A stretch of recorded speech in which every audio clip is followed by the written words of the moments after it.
Students, today we will cover our third poem, that is Keeping Quiet by Pablo Neruda. First of all, let us discuss about the poet. Pablo Neruda is the pen name of Neftali Ricardo Reyes Basalto, who was born in 1904 in the town of Parel in Chile. He wrote in a variety of styles, including surrealist poems, historical epics, overtly political manifestos, a prose autobiography, and passionate love poems. He won the Nobel Prize for Literature in 1971. Students, let us understand the term pen name first. Pen name is an assumed name used by a writer instead of his or her real name for writing works. So, Pablo Neruda, it was the pen name of Neftali Ricardo Reyes Basalto, means his real name was Neftali Ricardo, and he was a Nobel Prize winner. So, before proceeding to poem, let me tell you the theme of the poem first. Keeping Quiet.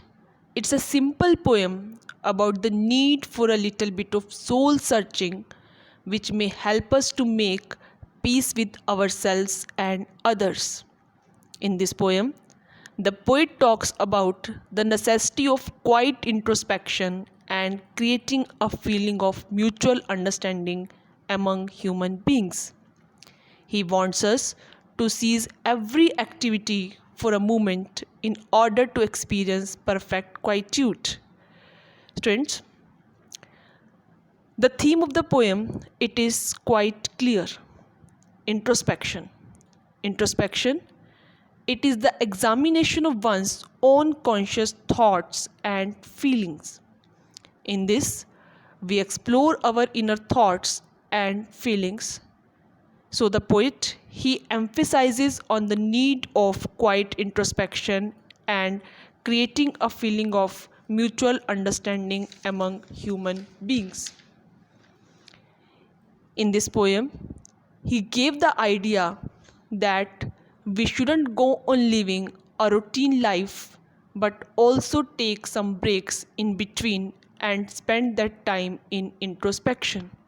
The poet stresses upon the idea that we should invest our time and energy in promoting mutual harmony and brotherhood rather than wasting them into making deadly weapons. So, students, let us start the poem now. In stanza 1, the poet says that now we will count to 12 and we will all keep still. For once on the face of the earth, let us not speak in any language. Students, let us discuss the meanings first. Keep still, it refers to not to move, means no movement, and the face of the earth means various countries on the surface of the earth. So, let us understand the term 12 first, means the significance of the word 12. It is highly significant. The number 12 gives us a picture of time, that is clock. Students, you can see this clock, it strikes 12. And when it strikes 12, all the hands become one. You can see the hands of seconds, minutes, and hour. They all are one, which symbolizes unity, coming together. Even the title Keeping Quiet, as you can see below, Keeping Quiet, it has 12 letters. And it also shows 12 hours in a clock and 12 months in a year. Students, if we keep quiet, we may indulge in reasoning, dispute, and quarrels. So, the poet asks us to keep quiet and not speak in any language, which will definitely ensure peace and prosperity. So the poet asks the readers to count to 12 and they should keep still and not speak in any language. In stanza 2, the poet says, let's stop for a second and not move our arms so much. It would be an exotic moment without rush, without engines. We would all be together in a sudden strangeness. Students, here exotic means unusual and rush means bustle. Here two figures of speech are used as you can see below.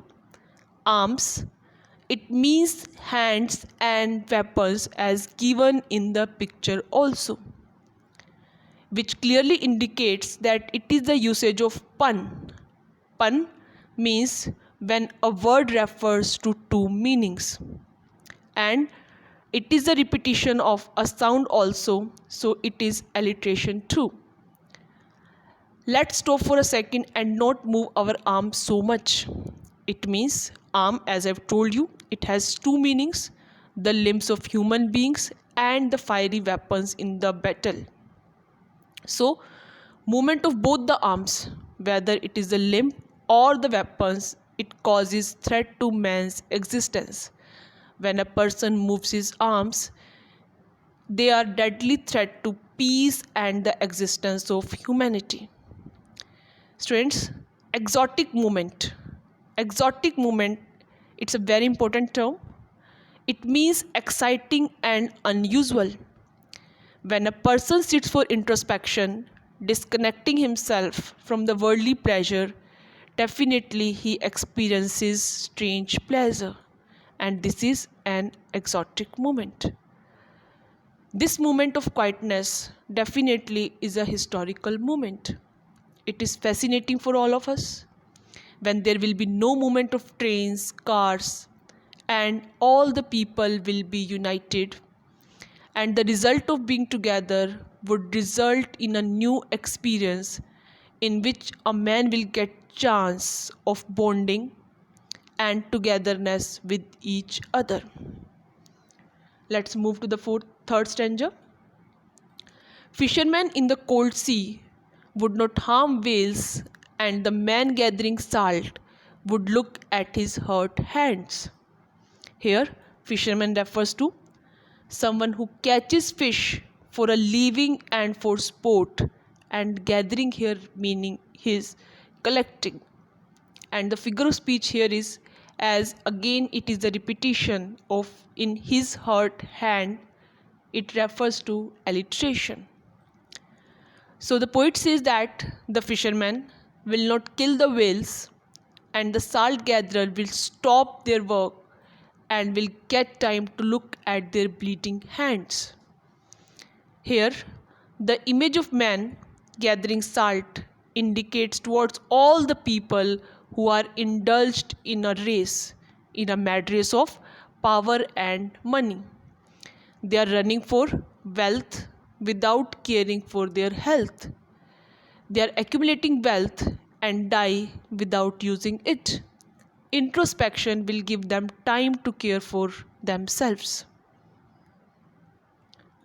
In stanza 4, the poet says, those who prepare green wars, wars with gas, wars with fire, victory with no survivors, would put on clean clothes and walk about with their brothers in the shade doing nothing. Here, the term green wars refers to destruction of trees and forests. Wars with gas refers to the deadly chemical weapons. Wars with fire refers to firearms and explosive bombs and nuclear weapons. Here, the poet indicates towards all the people, it can be scientists, politicians, or anybody who prepare wars, and the war in which there will be no survivor. The poet says that instead of fighting, people should come out in their best clothes, as you can see in the picture. People in best clothes and walk hand in hand with their brothers under the shady trees. Such silence and stillness will be very beneficial. People will get time for introspection and will be able to find their own faults. In stanza 5, the poet says, "What I want should not be confused with total inactivity. Life is what it is about, and I want no truck with death." Here, confused means misunderstood, inactivity means lethargy, no truck with means no dealing with, and the figure of speech are in no truck euphemism, what want again the repetition of consonant sound, it means alliteration. Here, the poet makes it crystal clear that he doesn't suggest total inactivity. Action is necessary in life, and inaction means death. The poet doesn't want to have any association with death. He only wants that war, industry, and violence should come to an end. In stanza 6, the poet says, "If we were not so single minded about keeping our lives moving and for once could do nothing, perhaps a huge silence might interrupt this sadness of never understanding ourselves and of threatening ourselves with death." Here, huge means big, interrupt means intervene, and threatening means expressing a threat of harm or violence. Students, single mindedly means people they are pursuing single mindedly on keeping their lives moving. They are just running for wealth and power. The poet suggests that it would be better if they give themselves rest for some time doing nothing. And the phrase keeping our lives moving, it refers to man's general routine life which includes no purpose at all. We are just living meaninglessly. We don't know the real meaning of life. So the poet says, if people can spare some time to rise above the race for power and wealth, they will gain a lot. They will be able to sit at rest and relax. They will become free from tension and fear. Definitely, people face problems because they never try to look within, means they don't introspect and analyze themselves. Man fails to understand himself and he threatens himself with death. Students, ironically, the poet says, in our mad race or so called development, we are causing an irreparable destruction. We are threatening ourselves by creating deadly weapons and by harming our environment. In stanza 7 means in the last stanza, the poet says, "Perhaps the earth can teach us as when everything seems dead and later proves to be alive. Now I will count up to 12 and you keep quiet and I will go." Here, alive refers to living, means something that is not dead, and quiet here refers to silent. And the figure of speech here is earth. You can see it is written in capital letters, so the poet has personified it. So personification figure of speech is here. You can say literary device also. Sometimes in the exam it is said literary device, so you can mention the same personification. So in stanza 7, the poet again says that seeming stillness is not the sign of death. Means when something is still, it doesn't mean death. In winter, everything goes to sleep, but in spring, everything, the plants, grass, and the streams, they become active and alive again. So it is the law of nature. Earth can teach us that when everything seems dead, means anything which is dead in winter season, it proves to be alive in spring season. So the poet says that even the plants, grass, streams, they become active and alive again. So Stillness and silence have many benefits. He asks us to keep quiet and count up to 12. So, students, in the last, I'm just going to tell you the main theme. It is an anti-war poem, and the poet, he stresses the need for introspection. He says that quiet introspection, it is the solution of all the social, political and religious problems. The poet says that we should suspend all our activities for some time and keep quiet.